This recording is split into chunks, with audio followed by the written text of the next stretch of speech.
জয় শ্রীরাম স্লোগানকে ঘিরে উত্তপ্ত হয়ে উঠল দাবগাম ফুলবাড়ি এলাকা। অভিযোগ, তৃণমূল কংগ্রেসের একটি মিছিল চলাকালীন দুই যুবকের উপর হামলার ঘটনা ঘটে। ঘটনায় আহত ওই দুই যুবককে তাদের হাসপাতালে দ্রুত নিয়ে যাওয়া হয় বলে জানা গিয়েছে। স্থানীয় সূত্রে খবর, স্লোগান দেওয়াকে কেন্দ্র করেই প্রথমে বচসা শুরু হয়, পরে হাতাহাতি ও মারধরের রূপ নেয়। ঘটনাস্থলে কিছু সময়ের জন্য চরম উত্তেজনা ছড়ায়। খবর পেয়ে পুলিশ ঘটনাস্থলে পৌঁছে পরিস্থিতি নিয়ন্ত্রণে আনে। এই ঘটনার প্রতিবাদে আজ রাস্তায় নেমেছে বিজেপি নেতৃত্বে দাবি, রাজনৈতিক মত প্রকাশের স্বাধীনতায় বাধা দিতেই পরিকল্পিতভাবে এই হামলা চালানো হয়। দোষীদের দ্রুত গ্রেপ্তার ও কঠোর শাস্তির দাবিতে তারা পথঅবরোধ ও বিক্ষোভ কর্মসূচির ডাক দিয়েছে।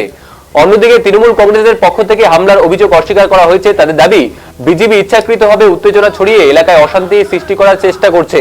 ঘটনা নিয়ে এলাকায় এখনো চাপা উত্তেজনা রয়েছে। পরিস্থিতির দিকে নজর রাখতে অতিরিক্ত পুলিশ মোতায়েন করা হয়েছে।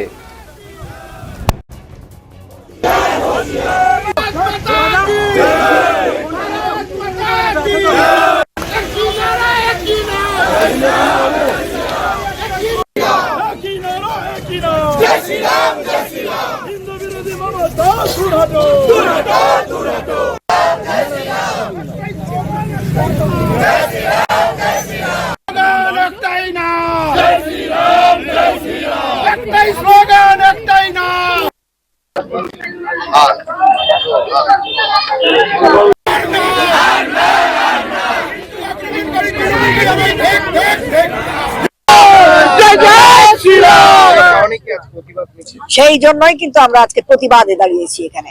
দেখুন, প্রতিবাদ না করলে উপায় নেই। আগামী দিন মমতা ব্যানার্জি যা অবস্থা করছেন, যিনি হিজাব পরে নামাজ করছেন, দীর্ঘদিন থেকে একই জিনিস দেখছি, যিনি প্রসাদ খেয়ে মায়ের মুখে সেই এঁঠোটাকে ছুঁড়ে ফেলছেন, যিনি হিন্দু ধর্মকে গান্দা ধর্ম বলছেন, যিনি কুম্ভকে মৃত্যু কুম্ভ বলছেন, তাহলে এই মহিলা ব্যানার্জির তলায় যে তার হিজাব পরা চেহারা, সে তো আমরা দেখতে পাচ্ছি। তার নেতৃত্বে তৃণমূল কংগ্রেস, গোটা তৃণমূল কংগ্রেস কিন্তু এখন ওই হিজাবি তৃণমূল কংগ্রেস হয়ে গেছে। আমরা ওই হিজাবি তৃণমূল কংগ্রেসকে মানি না।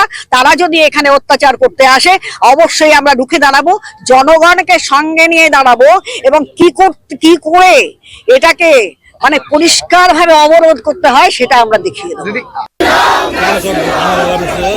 বল না ওদেরকে, সত্য বল, সামনের থেকে বাইট তো নিল, বল না।